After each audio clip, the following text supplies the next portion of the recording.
ادي الجلاش بتاعنا الجميل اللي ملوش مثيل. اتمنى تجربوه، هيعجبكم قوي.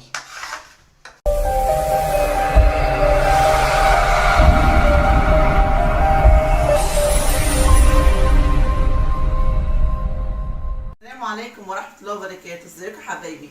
النهارده ان شاء الله هنعمل صينيه جلاش باللحمه المفرومه حلوه كده تستاهل بقكم. يلا بينا نشوف المقادير بتاعتنا. بس حبايبي احنا معانا 3 بصلات كبار ومقطعينهم بالسكينه تقطيع صغير كده، 3 كبار. تمام. هنا عندي فلفل حلو على قرن فلفل حار اهو، وعندي بيضه اقول لكم ليه، وعندي سمنه عشان الجلاش، وعندي لبن عشان نسقي بيه الجلاش، وهنا عندي نص كيلو لحمه مفرومه. بصوا بقى البهارات بتاعتنا حبايبي. عندي هنا بابريكا، فلفل اسود، كزبره ناشفه ناعمه، عندي بهارات ال7 بهارات، وعندي الملح. بس هي دي حاجتنا اللي هناخدها على الصينيه بتاعت النهارده. واحنا النهارده ان شاء الله هنسقي الصينيه بتاعتنا، هنرب بيضه في اللبن علشان خاطر الجلاش بتاعك ما يطلعش ناشف، يبقى ايه جوسي كده وحلو. ماشي حبايبي؟ يلا بينا بقى نحط اول حاجه البصل بتاعنا دوت في على معلقتين السمنه يتشوحهم. بصوا حبايب قلبي، دول معلقتين سمنه كبار هم، هنحط فيهم البصل 3 بصلات.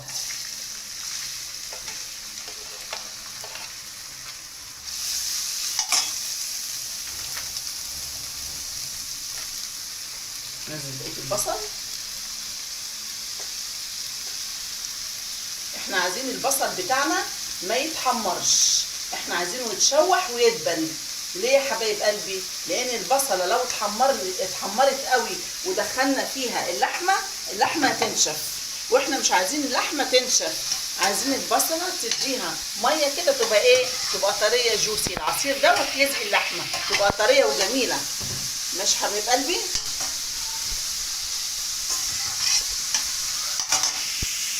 علينا على النار وايه، ونشوح البصله. يلا حبايبي نحط بقى البصله دي اهي، نحط الفلفل الاخضر الحلو على الفلفل الحار، نديها تقليبه. تمام يا حبايبي؟ احنا عايزين الحاجه بتاعتنا كلها تبقى ايه، ساندة نفسها كده ومش ناشفه. نبدأ بقى نحط اللحمة تتشوح مع البصل والفلفل، بعد كده نحط عليها بهاراتنا. ادي اللحمة المفرومة،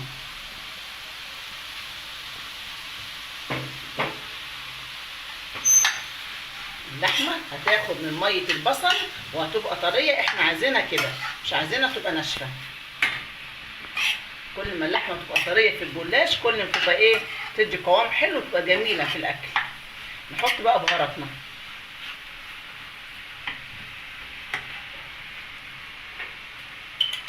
معلقه كزبره ناشفه اهي ناعمه،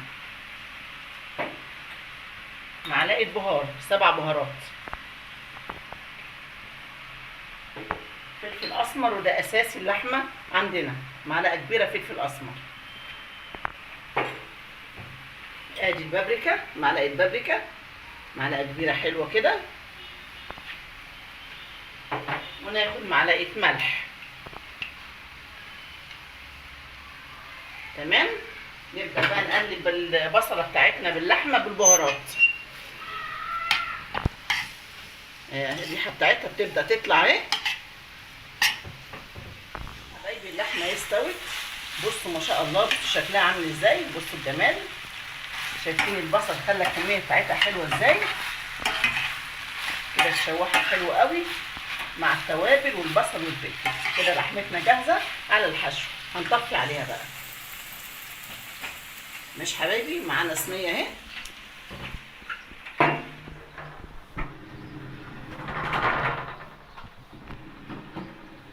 نبدا بقى حبايب قلبي نحشي الجلاش بتاعنا، قصدي نورق الجلاش بتاعنا. هنا معانا ايه، معانا جلاش، ناخد بقى اللي ناخده حسب ما الصينيه تكتفي. بسم الله الرحمن الرحيم. الجلاش المغلف ده بيحطوا له بقى ايه، ورق سلوفان بقى، انتوا فاهمين. اول حاجه ندهن الصينيه بتاعتنا سمنه،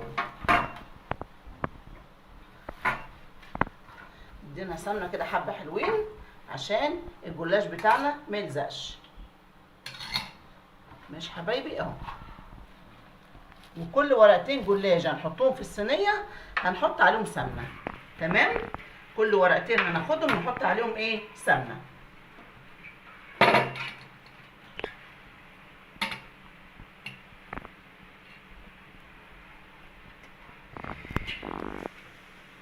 بس حبايبي يلا بينا بقى نبدا نحط الجلاش بتاعنا الحلو ده. ادي اهو. اي حاجه مقطوعه معاكي مفيش مشكله حطيها. تمام اهو. دول مثلا ورقتين اهم فيهم مقطع، نقوم حاطينهم كده في الارضيه بتاعه الصينيه اهو. نحطهم كده ونفردهم ونعصهم ايه؟ سمنه. تمام حبايبي. احنا عايزين الجلاش المقطوع تحطيه في الصينيه، اوعي ترمي حاجه. يعني نعوز بقى سمنه اهو.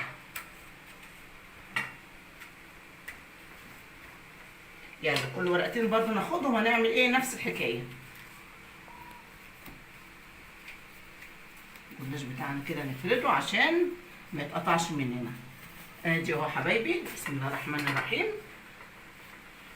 نفرد الاول كده، نفرد كده اهو. والزيادات هم عاملينها كده، شايفين الزيادات كده حبايبي؟ نزلوها بايديكم كده اهي كده، خليتوها في الصينيه كده متساويه اهي.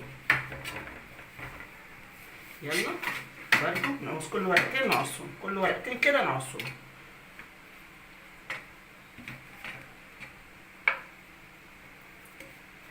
احنا ان شاء الله الصينيه بتاعتنا دي حبايبي هتتعمل بطريقه مختلفه شويه، لان معظمنا بيشتكي ان الجلاش بتاعه بيطلع ناشف. فباذن الله احنا هنخليه طري ومورق وحلو، واللحمه فيه مش ناشفه، اللحمه فيه جوسي وحلوه. تمام. احنا برضو نحط سمنه هنا مع كل ورقتين. ماشي حبايبي، عشان الجلاش بتاعنا ما يبقاش ناشف من القدام اهو. نزليهم كده مفيش اي مشكله. ونعمل ايه كده اهو؟ نتني الزيادات من الداخل، نتني الزيادات من الداخل اهو. بصوا حبايبي اهو. وتثبتي كده الجلاشه بايديكي بحيث تبقى راسيه في الصينيه.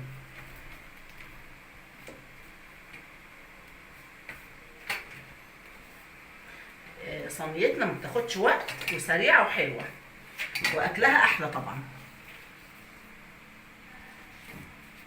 اهو يا حبايبي ورقتين اهم، نحطهم برضو زي ما حطيناهم كل مره اهو بايدينا كده نساوي. وبعد كده ندخل الزيادات في الصينيه اهو. كل حاجه تبقى سهله معانا مفيش اي حاجه. وبرضو نديهم سمنه. ماشي حبايبي.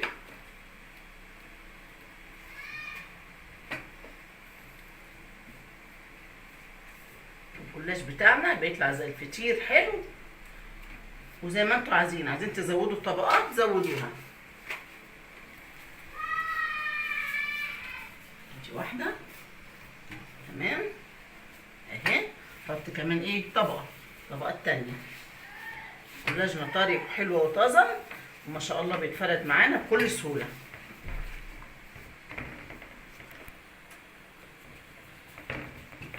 على الطبقه دي بقى حبايبي هنحط ايه؟ هنحط اللحمه بتاعتنا. يلا بينا. بسم الله الرحمن الرحيم. ادي طبقات اللحمه.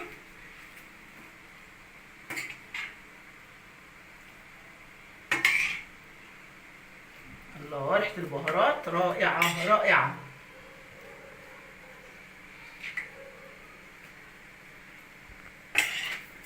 ايه رايكم حبايبي؟ شايفين اللحمه جميله ازاي؟ متبله حلوه قوي، فيها كل البهارات والبصل والفلفل وكل حاجه. واللحمه مش ناشفه، شوف كمان شكلها اهي مش ناشفه خالص. نحط الصينيه كده نملاها لحمه عشان ايه؟ نبقى ناكل جلاش وفي لحمه اهو. تمام يا حبايبي. ناخد بقيه اللحمه بقى في الجنب ده اهو.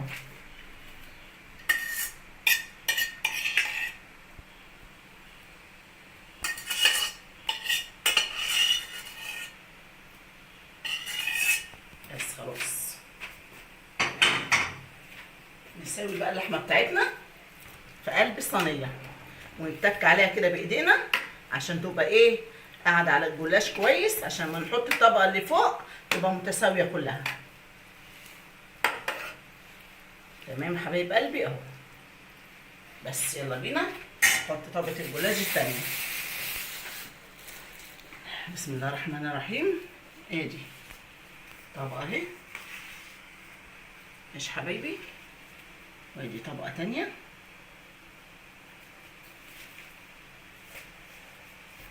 نخليهم كده تك عليهم جوه الصينيه، شايفين؟ وندخل الزيادات. وحبايبي بصوا انا بدخل الزيادات، اي زياده عندك دخليها من الجنب كده اهو، شايفين يا حبايبي اهو اهو اهو. ماشي، ونديها برضو ايه، نديها رشه سمنه كده عشان الجلاش بتاعنا طبقاتنا ما تبقاش ايه، ناقصه ادام. ناكل الجلاش كده ونحس ان هو مخدوم. بس يا حبايبي حط بقى الطبقتين التانيين. بسم الله الرحمن الرحيم اهو. ننزل كده ونسوي بايدينا مفيش مشكله، ودي نطلعها بره اي حته مقطوعه مفيش مشاكل برضه اهو يا حبايبي. بصوا اهو، شايفين؟ من جميع النواحي كده نسويها اهو. نديها برضو طبقه سمنه.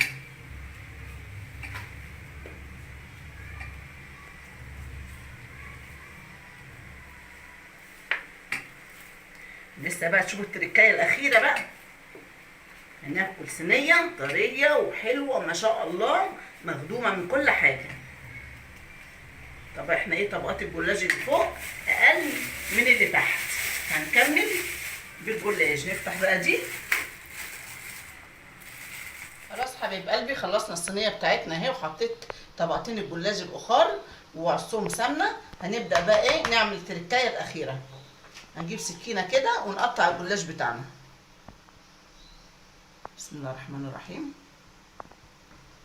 نقطعها شويه كده وننزل السكينه لتحت عشان لما نيجي نحط اللبن تشرب الطبقات كلها.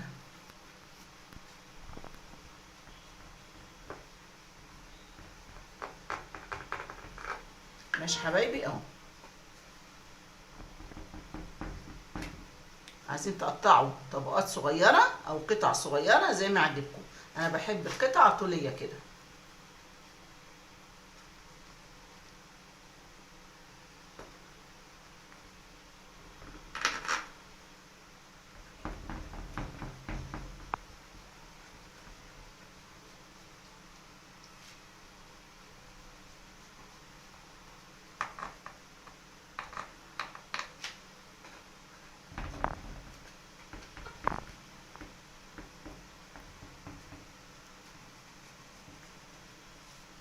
ادي حبايبي اهو،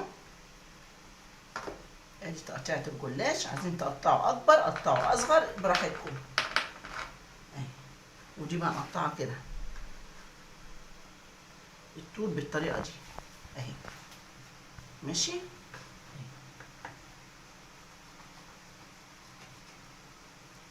بس كده الجلاش بتاعنا اتقطع.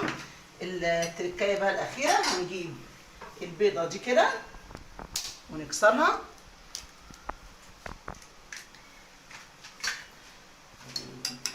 ونربها مع كوبايه اللبن. نجيب كوبايه اللبن اهي،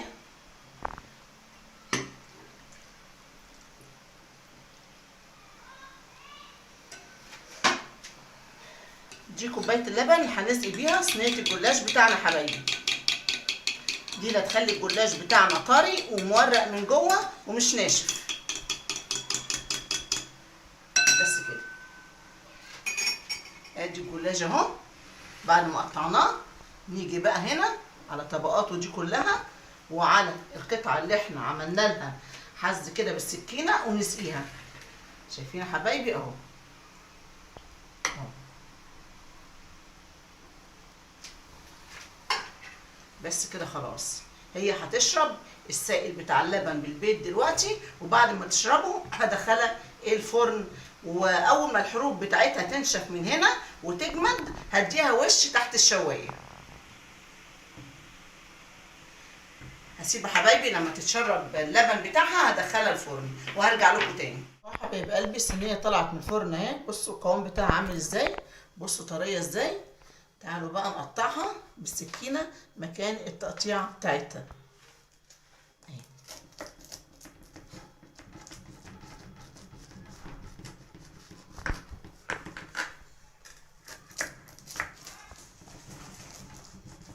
ايه رايكم؟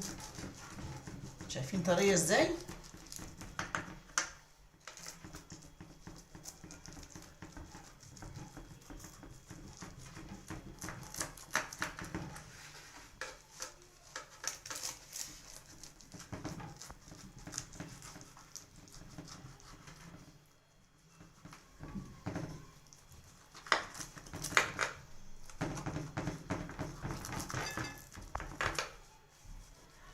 نقطع بقى حبايب قلبي، نقطع خرطة عشان نشوف الفطير بتاعنا. ادي حبايب قلبي خرطة اهي. ايه رأيكم؟ شايفين؟ بسم الله ما شاء الله. شايفين الجلاش عامل ازاي؟ بصوا اللحمة عاملة ازاي، وشايف الطبقات بتاعته ما شاء الله عليها.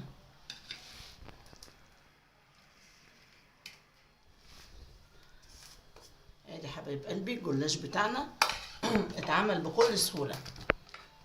يا رب تعتمدوا الطريقة دي هتعجبكم والله قوي، بدل الطريقة التقليدية اللي احنا بنعملها والجلاش بيطلع ايه ناشف مننا. هنا الجلاش بصوا طري ازاي حبايبي، بصوا شايفين كأنه فطير شرقي.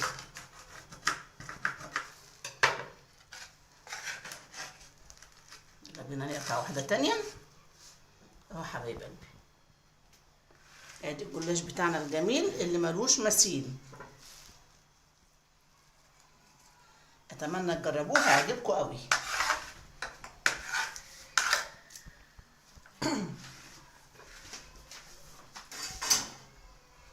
ايه رايكم حبايبي في الصينيه بتاعتنا الجميله دي النهارده؟ بصوا الجلاش عامل ازاي، بصوا اللون بتاعه، شايفين الخرطات، الخرطه طالعه بحالها ازاي ما شاء الله، واخده طبقه اللحمه فيها. بصوا كمان بصوا الجلاش طري ازاي، زي الفطير الشرقي بالظبط.